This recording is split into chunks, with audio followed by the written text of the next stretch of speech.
lancement par la première dame Hadja Aïssata Issoufou d'une audience foraine d'établissement d'actes civils aux femmes et mineurs du village de Goudel. Quelle contribution de la femme dans la consolidation de la paix dans notre pays? C'est le thème d'une conférence débat organisée par le ministère de la Communication, et cela en prélude à la célébration demain de la Journée nationale de la femme. Toujours à l'occasion de cette journée, dans un message, la ministre de la Population et de la Promotion de la Femme invite l'ensemble des femmes à intensifier les prières pour accompagner les efforts des autorités dans la lutte contre la méningite et la secte Boko Haram. Mesdames et messieurs, bonsoir et bienvenue dans cette édition. La coordination des ONG et associations féminines nigériennes, Congafen, a organisé ce mardi, dans le cadre de la Journée nationale de la femme nigérienne, une audience foraine d'établissement d'actes d'état civil aux femmes et mineurs du village de Goudel. C'est la première dame Hadja Aïssata Issoufou, marraine de l'événement, qui a lancé cette activité en présence notamment du président du CNDH, des autorités administratives et coutumières régionales, communales et locales, et des épouses du président de l'Assemblée nationale et du Premier ministre. Résumé, Gérard Ablaziz et Sani Issoufou. C'est par une audience foraine d'établissement de pièces d'état civil aux femmes et mineurs du village de Goudel, lancée officiellement par la première dame Hadja Aïssata Issoufou en présence du président de la Commission nationale des droits humains, des autorités administratives et coutumières régionales, communales et locales, des épouses du président de l'Assemblée nationale et du Premier ministre, que la coordination des ONG et associations féminines Congafen a célébré la Journée nationale de la femme nigérienne, JNFN. La non-déclaration des faits d'état civil a non seulement un impact négatif sur la fiabilité des statistiques démographiques nationales, mais aussi prive les populations non enregistrées de la jouissance de certains de leurs droits fondamentaux, comme l'accès aux soins, l'éducation, le travail et les droits politiques. C'est en vue de pallier à toutes ces difficultés et contribuer à l'effectivité de ces droits fondamentaux des femmes et des enfants de Goudel que cette audience a été organisée avec l'appui financier de nos partenaires techniques et financiers, dont je cite l'ONU Femmes, l'Union européenne, etc.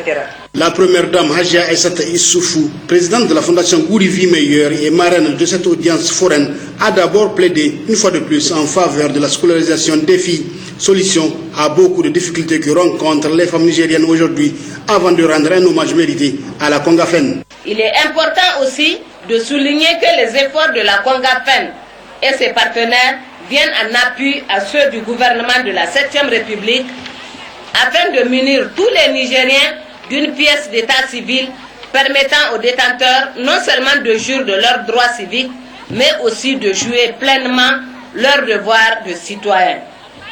Mesdames, Messieurs, en tant que première dame, c'est un devoir pour moi de lancer un vibrant appel à toute la population de Goudel en général, aux femmes et aux mineurs en particulier, pour sortir massivement ce jour afin de se munir de ce document combien précieux. Je ne finirai pas mes propos sans souligner que je reste et demeure disponible pour toute action allant dans le sens de rehausser le niveau de vie et de citoyenneté des populations, en particulier les femmes. C'est aussi l'occasion pour moi de remercier très vivement la Congafen et les partenaires techniques et financiers agissant dans le domaine de l'activité qui nous réunit aujourd'hui, en l'occurrence OSIWA, l'Union européenne à travers le PAGET 2, ONU Femmes. L'importance des actes d'état civil qui n'est plus à démontrer a été expliquée à l'assistance par la secrétaire générale de la Congafen. Quant au gouverneur de Niamey et maire de la commune Niamey 1, ils ont salué l'initiative. Cette audience foraine de la Congafen, qui compte 70 ONG œuvrant pour la promotion de la femme, s'étendra aux autres régions du Niger pour permettre au maximum de femmes et de mineurs d'avoir leur pièce d'état civil.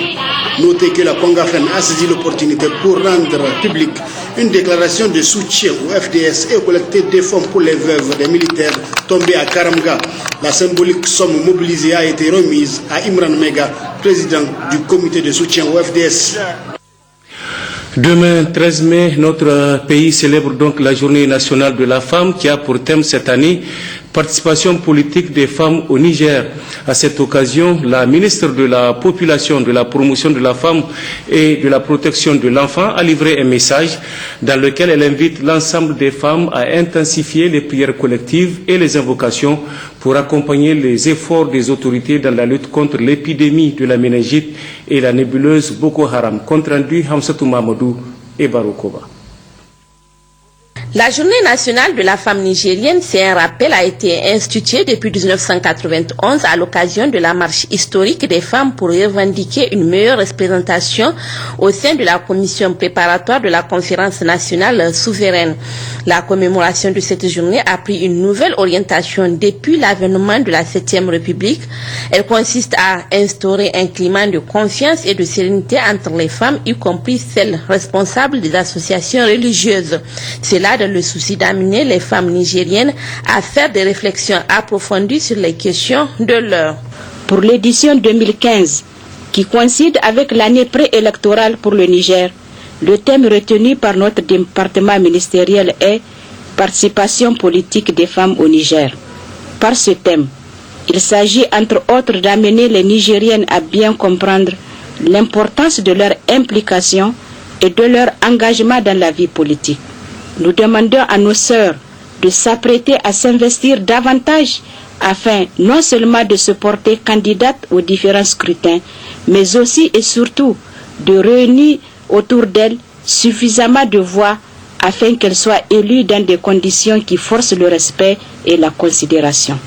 Cette année, la commémoration de la Journée nationale de la femme se fera dans un contexte où le pays fait face à deux défis préoccupants, à savoir l'épidémie de la méningite et le problème de la nébuleuse Boko Haram, problèmes qui sont pris en charge par le gouvernement de la 7e République qui met tout en œuvre pour juguler ces deux phénomènes sociaux afin d'assurer la quiétude sociale. Pour accompagner les autorités dans cette lutte, cette journée de 13 mai sera mise à profit pour des prières et invocations.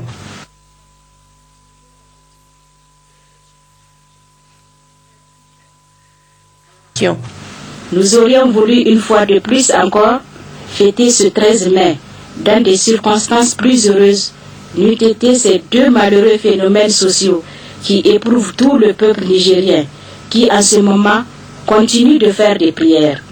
La journée du 13 mai sera dans cette logique de prière et d'invocation.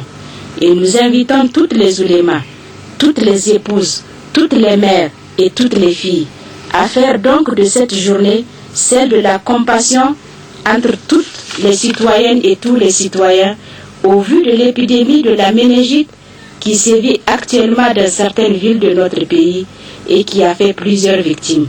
La Journée nationale de la femme est l'occasion pour la femme nigérienne à poser des actions concrètes sur les préoccupations spécifiques et d'actualité dans l'intérêt des femmes nigériennes, toutes tendances politiques et toutes catégories socio-professionnelles confondues, aussi bien en milieu rural qu'en zone urbaine.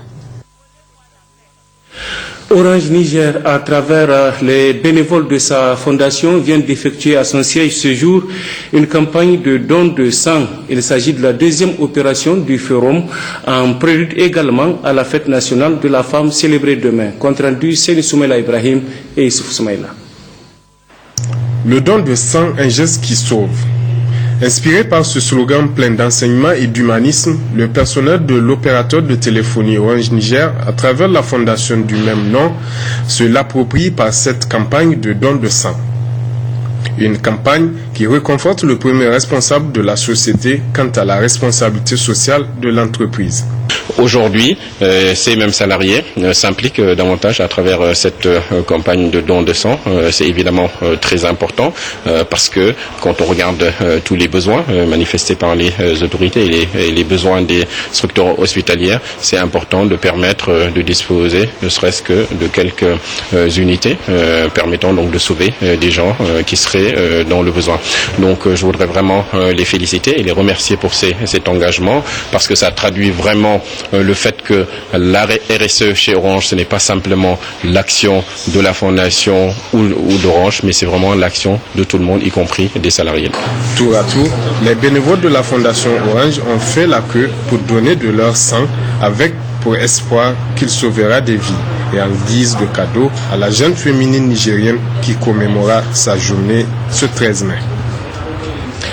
En prélude toujours à la célébration de la journée de la femme nigérienne, les femmes du ministère de la Communication ont organisé ce matin une conférence débat sur le thème « Quelle contribution de la femme dans la consolidation de la paix dans notre pays ?» Elle s'est déroulée en présence notamment du ministre de la Communication et celui en charge de la culture. Des précisions avec Ismaël Daouda et Hamidou Abdoulaye.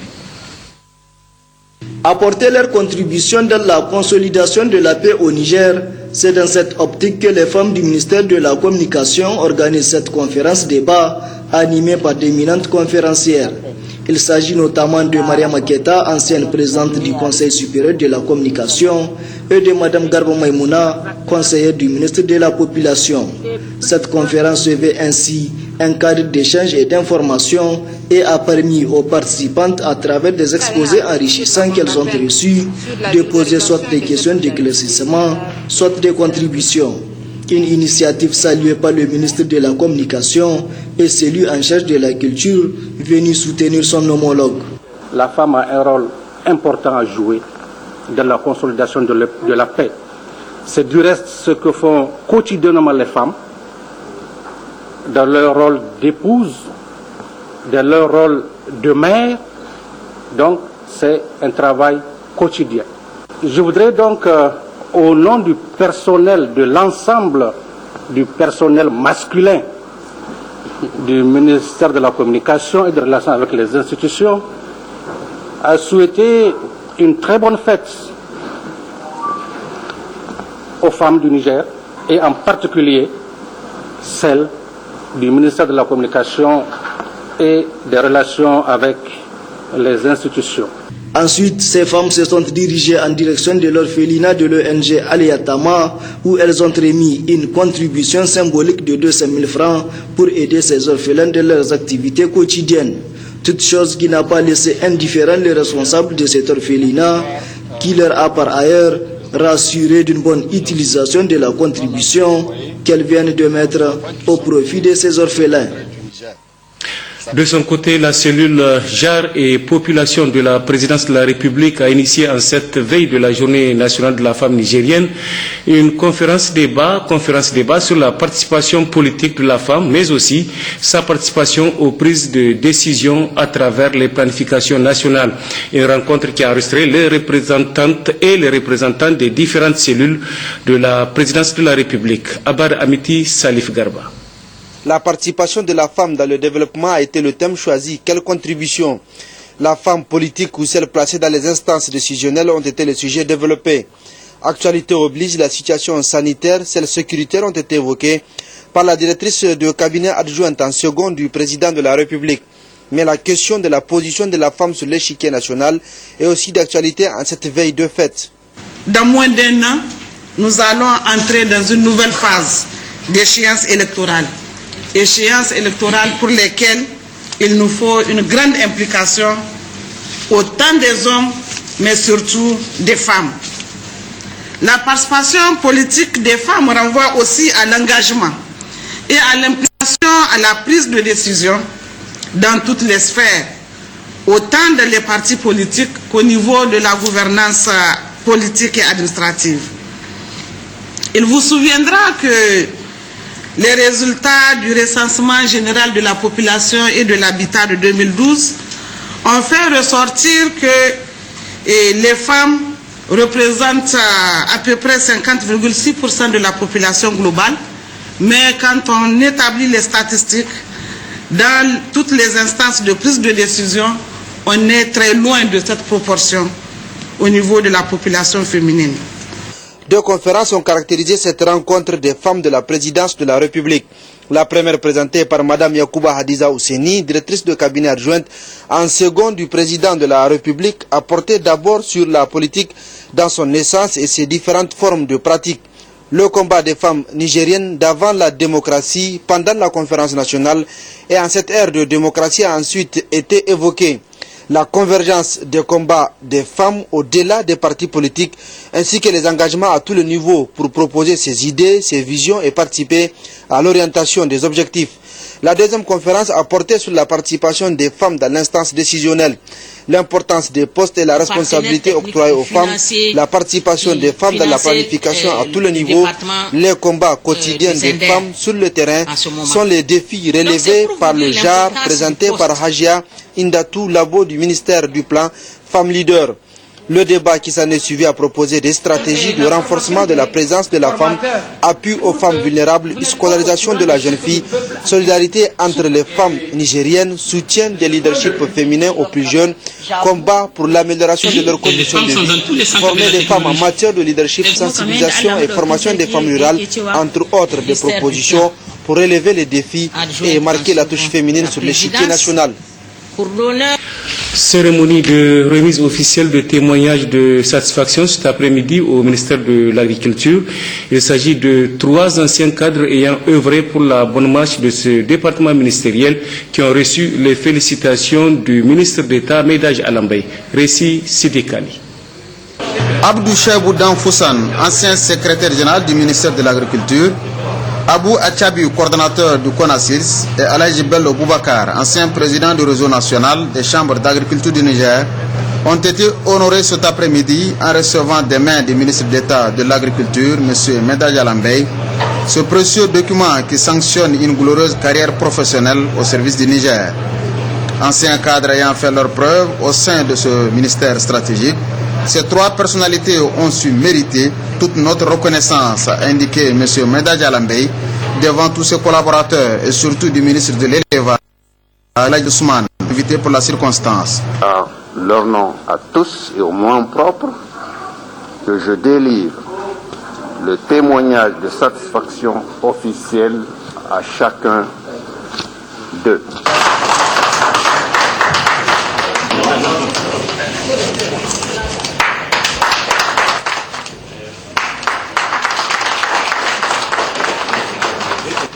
Répondant au nom des récipiendaires, M. Chebou Abdou Danfoussan a retourné au ministre Medaj Alambey toute la gratitude qui est la leur pour l'attention, l'écoute et la bienveillance dont ils ont toujours fait l'objet de sa part. Toutes choses qui font du collaborateur un acteur clé dont le mot compte dans la bonne marche de l'administration publique. Restons dans le domaine de l'agriculture pour noter que le haut-commissaire à l'initiative 3N a rencontré ce matin à Niamey les partenaires techniques et financiers. Cela en vue d'une poursuite d'une excellente collaboration dans le cadre de la mise en œuvre du plan d'investissement de l'initiative 3N. Compte rendu, Sekinot Abdou et Hassan Moussa. Cette rencontre initiée par le haut-commissaire à l'initiative 3N se veut non seulement un cadre de prise de contact, mais également une occasion pour échanger sur l'avenir de cette fructueuse collaboration existante entre le haut-commissariat à l'initiative 3N et les partenaires techniques et financiers. Une occasion pour le haut-commissaire à l'initiative 3N de rappeler l'objectif de cette initiative qui est de mettre les populations nigériennes à l'abri de la famine et leur garantir les conditions d'une pleine participation à la production nationale et à l'amélioration de leurs revenus. C'est l'occasion pour moi de saluer ici l'active participation de vos agences aux travaux des différents comités de pilotage, des programmes sectoriels, en particulier du comité de pilotage multisectoriel du programme stratégique de l'axe 5 de l'initiative. C'est le lieu aussi de souligner le rôle actif joué par cette instance dans la coordination, la concertation et la mobilisation des acteurs pour la mise en œuvre de l'initiative 3N. Vous avez aussi contribué, vous les différentes agences et différents participants, au processus de la mise en œuvre du concept et de la concrétisation de l'approche commune de convergence fondée sur le principe de programmation, de synergie et de complémentarité des actions des différents intervenants en matière de développement communautaire. Je voudrais, dans un esprit de continuité et de consolidation, vous réaffirmer mon entière disponibilité et mon total engagement à poursuivre, je dirais à renforcer, plus que par le passé, les fructueuses relations de partenariat et de coopération qui lient le Haut Commissariat à l'initiative 3N et vos agences respectives.